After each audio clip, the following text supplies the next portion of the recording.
اعوذ باللہ من الشیطان الرجیم بسم اللہ الرحمن الرحیم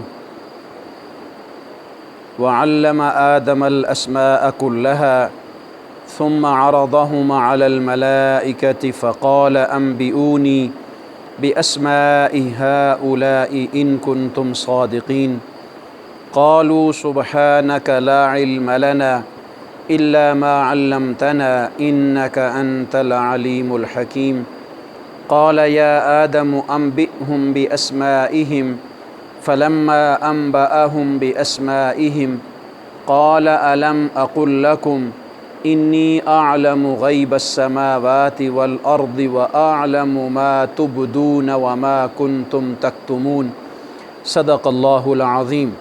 سامعین گرامی، سورہ بقرہ کی آیت نمبر 31 تا 33 آپ کے سامنے تلاوت کی ہے۔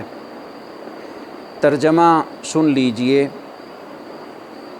اور علم آدم الاسماء کلہا، اور اس نے آدم کو تمام چیزوں کے اسماء یعنی اسماء تمام کے تمام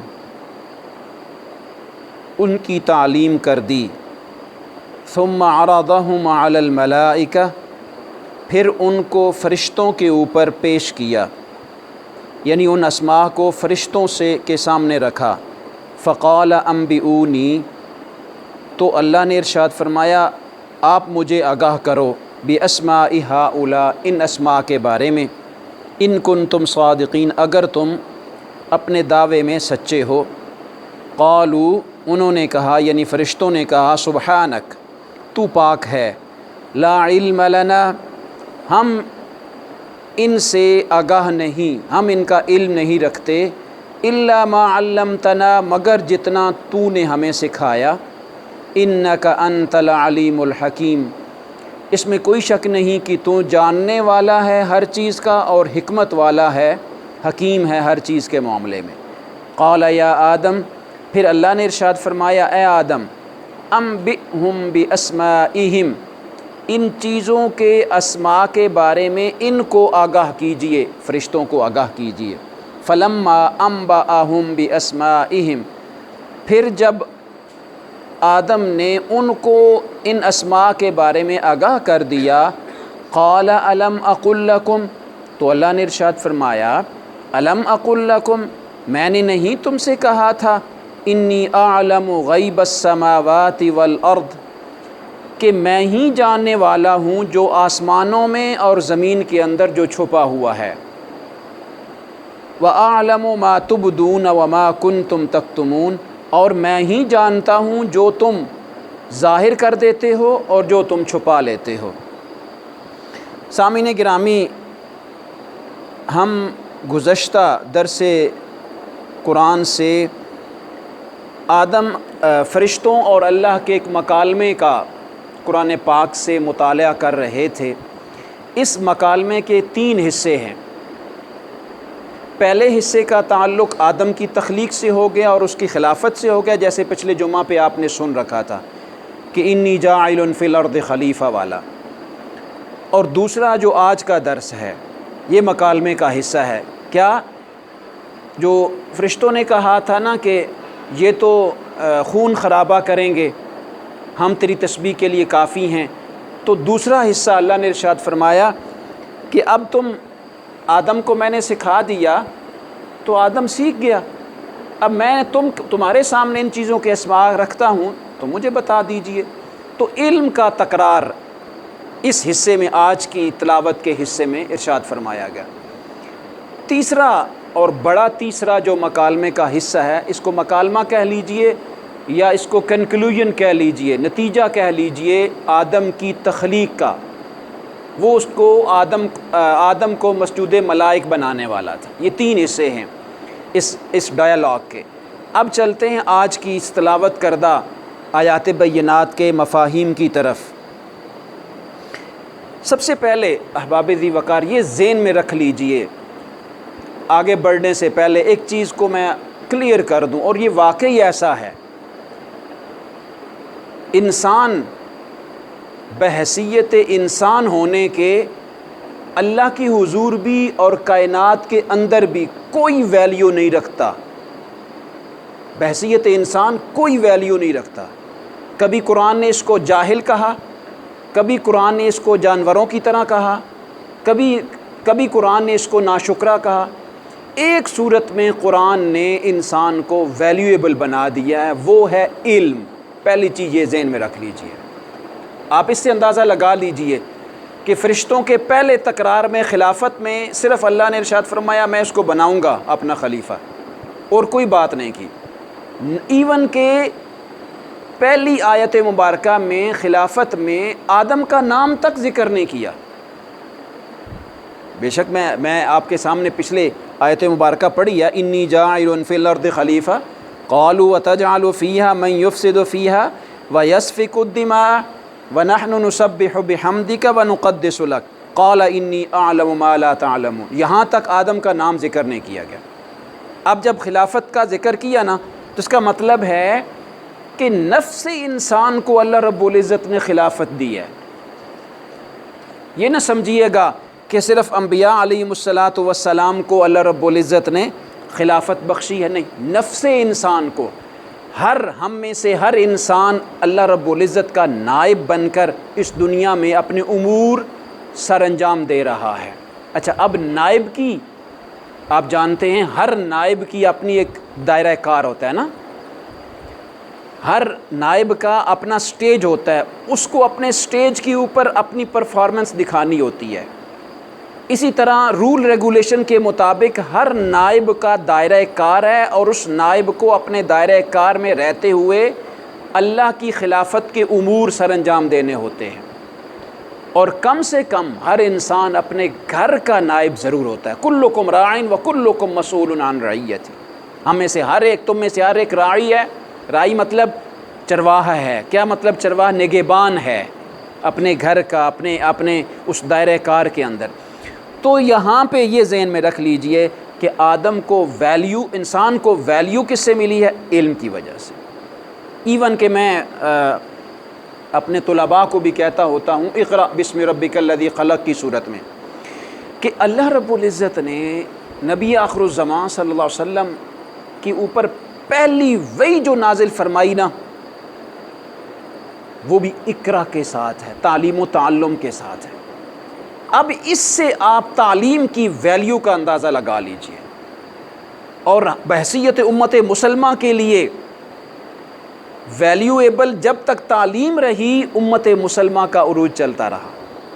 تاریخ کے اوراق اٹھا کے پچھلے دیکھ لیجئے، جب ہم نے بحیثیت قوم تاریخ علم سے رخ موڑا، چاہے بھلے دولت کی فراوانی ہوئی ہو، بھلے ہم ترقی یافتہ ہو گئے ہوں، جیسے بھی ہے، جو ہی ہم نے علم سے منہ موڑا، ہم نے اللہ رب العزت نے ہمیں اوج ثریا سے زمین پہ دے مارا۔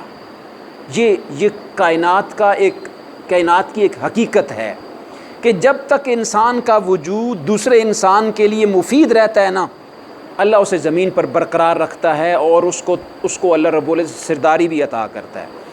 جب انسان کا وجود دوسرے انسان کے لیے نفع بخش نہیں رہتا نا، وہ قومیں مٹ جاتی ہیں، اور وہ علم کے ذریعے ہو سکتا ہے۔ پہلی بات یہ ذہن میں رکھ لیجئے، اس کی ابتدا ہی، اس دوسرے ڈائلاگ کے دوسرے حصے کی ابتدا ہی اللہ نے علم سے ارشاد فرمائی، وَعَلَّمَ آدَمَ الْأَسْمَاءَ، اس نے یعنی اللہ نے آدم کو اسماء سکھا دیے۔ اسماء کیا ہوتا ہے؟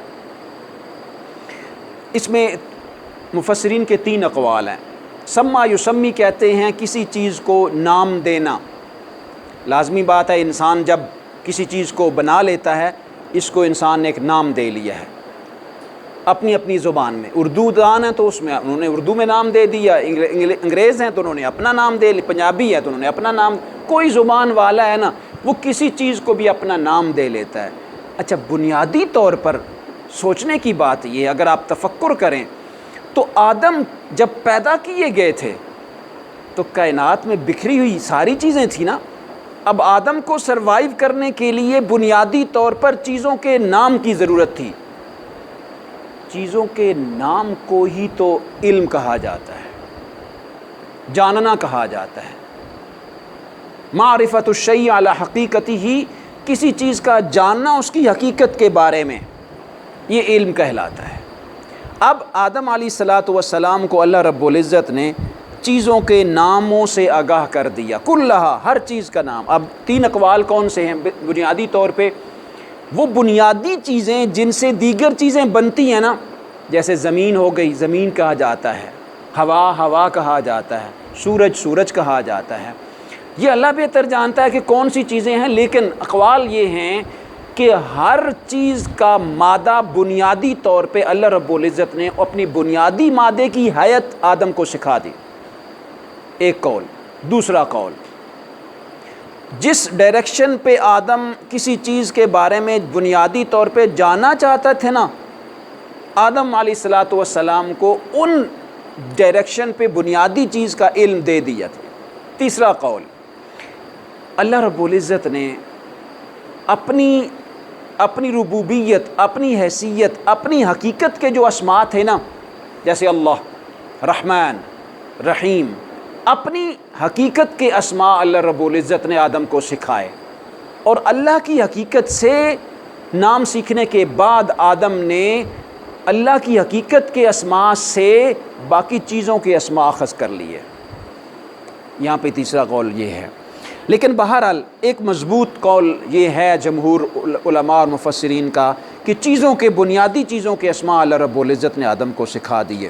ثم عرضہم، اب وہی نام اللہ رب العزت نے فرشتوں کو بھی پیش کیے، کیا بھائی تم بھی سیکھ لو، اس آدم کو بھی سکھائے، فرشتوں کو بھی سکھا دیے۔ اب کیا ہوا؟ فقال انبئونی، ساتھ ہی فرشتوں سے کہا کہ اب مجھے ان کا نام بتاؤ،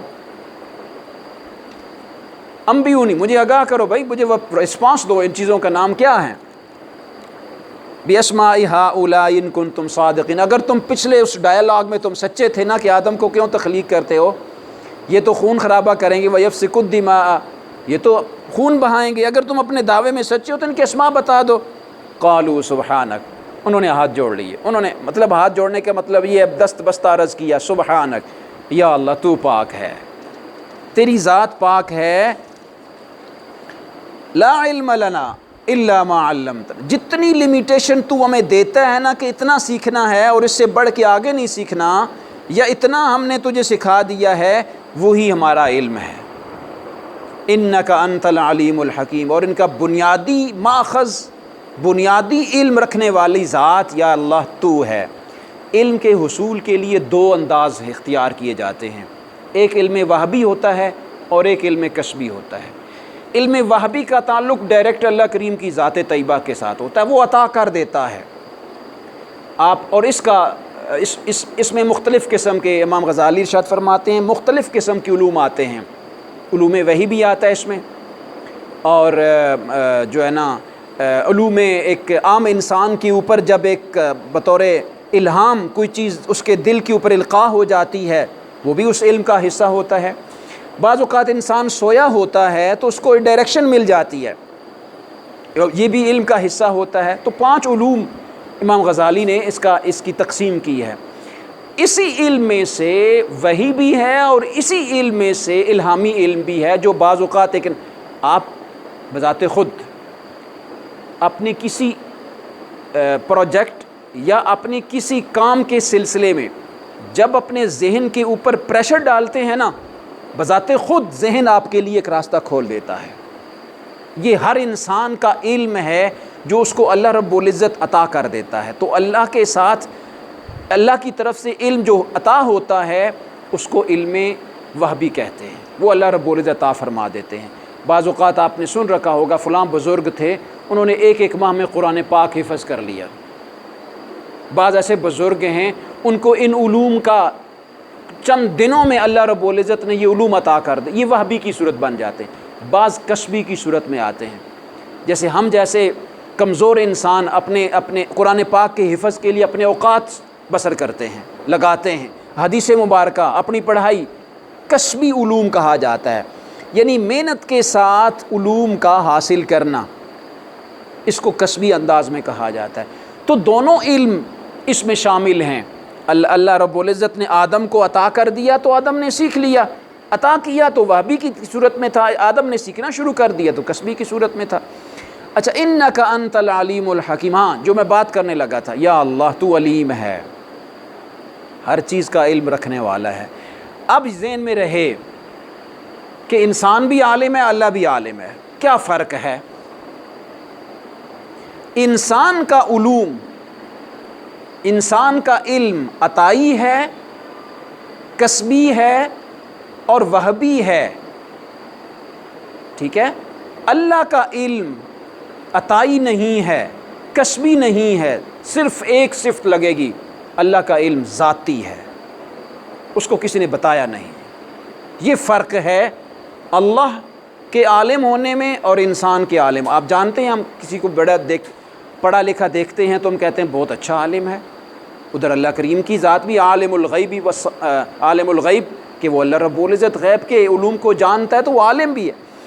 تو یہ فرق ہے۔ اسی طرح حکیم بھی ہے، اللہ کریم کی ذات طیبہ حکیم بھی ہے، دانا بھی ہے، اور انسان حکیم بھی ہے، انسان دانا بھی ہے۔ تو فرق یہ ہے کہ انسان کو حکمت عطا کی گئی ہے اور اللہ کریم کی حکمت اس کی ذاتی ہے۔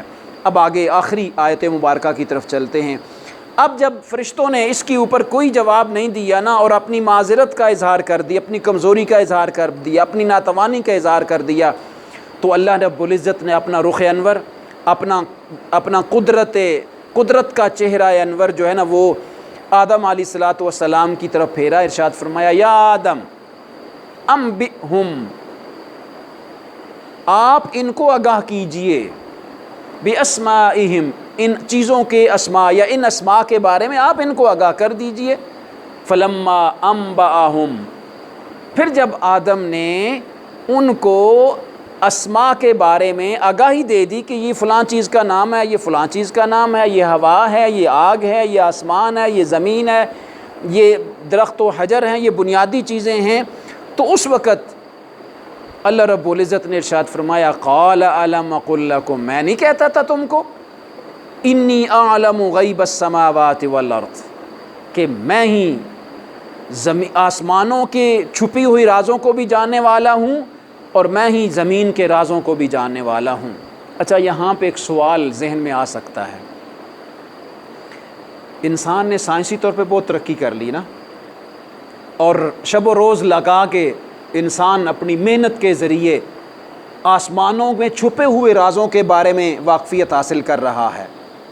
یہ جتنے بھی آپ کے شمسی انداز میں، آپ کے قمری انداز میں، آپ کے جتنے بھی کرے ہیں، جتنے بھی یہ دیگر دیگر جہان ہیں، ان جہانوں کے بارے میں انسان آگاہی حاصل کر رہا ہے، کبھی مشتری میں، کبھی مریخ میں، کبھی چاند میں اپنی پروازیں لڑا رہا ہے، تو یہ انسان تو اس سے آگاہی حاصل کر رہا ہے، لیکن اللہ رب العزت نے کے پاس تو انسان نہ جانتے ہوئے بھی، کیا مطلب نہ جانتے ہوئے؟ کہ یہ میرا خالق ہے، نہ مانتے ہوئے بھی انسان وہاں تک رسائی تو حاصل کر لیتا ہے۔ تو اللہ نے یہاں پہ ارشاد فرمایا کہ میں نے انسان کو علم دیا ہے، یہ نہیں ارشاد فرمایا میں نے مسلمان کو علم دیا، یہ بھی ذہن میں رکھیے بات۔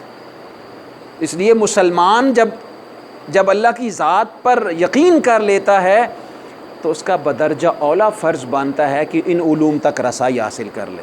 یہ نہیں بس مسلمان ہو گئے تو ہاتھ پہ ہاتھ دھر کے بیٹھ گئے بس، اور تو کچھ سیکھنا ہی نہیں چونکہ اللہ پہ میری جاگیرداری ہے، نہیں، ایسا ہرگز نہیں ہے۔ اللہ رب العزت جو علم کے لیے اس کی طرف رجوع کرتا ہے یا کھوج لگاتا ہے، اللہ اس کے راستے کھول دیتا ہے۔ یہ اللہ انسان کے لیے کہہ رہا ہے، یا آدم کے لیے، آدم کی اولاد منکر بھی ہیں، اقرار کرنے والے بھی ہیں، سارے آدم کی اولاد ہیں۔ اور پھر ارشاد فرمایا وَأَعْلَمُ، اور میں جانتا ہوں، مَا تُبْدُونَ، یہاں پہ اب حق اور باطل کی بھی بات ہو رہی ہے۔ آگے چونکہ ایک جگہ پہ اللہ رب العزت نے اہل یہود کے بارے میں کہا نا کہ جو تم چھپا لیتے ہو نا حق کے بارے میں، اس سے بھی میں واقف ہوں، تو اسی طرح کہا وَأَعْلَمُ مَا تُبْدُونَ، جو تم ظاہر کر دیتے ہو نا اس کو بھی میں جانتا ہوں، وَمَا كُنْتُمْ تَكْتُمُونَ، جو تم چھپا لیتے ہو نا، کتمان کر لیتے ہو، چیزوں کو چھپا لیتے ہو، میں ان سے بھی واقف ہوں۔ اللہ رب العزت کی علمیت، ذاتی علمیت سے انسان کو حصہ ملتا ہے۔ انسان اپنی قدرت طاقت کے ساتھ اللہ رب العزت سے علم کے حصول کے لیے کوششاں رہتا ہے۔ جتنا انسان کوشاں رہتا ہے اللہ کریم اسے علم عطا کرتا رہتا ہے۔ آپ جانتے ہیں جزیات میں جتنے بھی علم پھیلے ہوئے ہیں، انسان اپنی طاقت کے مطابق علم کے حصول جاری رکھتا ہے. کتنے بڑے بڑے سائنٹسٹ ہیں. اچھا اس کو اب تھوڑا سا اس کو اگر لینگوسٹکلی دیکھا جائے تو سائنس، ہم اس کو سائنس کہتے ہیں، جو نئی چیز ایجاد ہوتی ہے اس کو سائنس کہہ دیتے ہیں. لیکن بنیادی طور پر سائنس کو اگر عربی میں ترجمہ کیا جائے نا تو اس کا ترجمہ العلم آتا ہے. اس کا مطلب ہے سائنس نے کوئی نئی ایجاد کی نا تو وہ بھی عربی کے علم کے ذریعے ہی کی، جو قرآن میں اللہ رب العزت نے آدم کو سکھایا یہ اسی سے ہوا.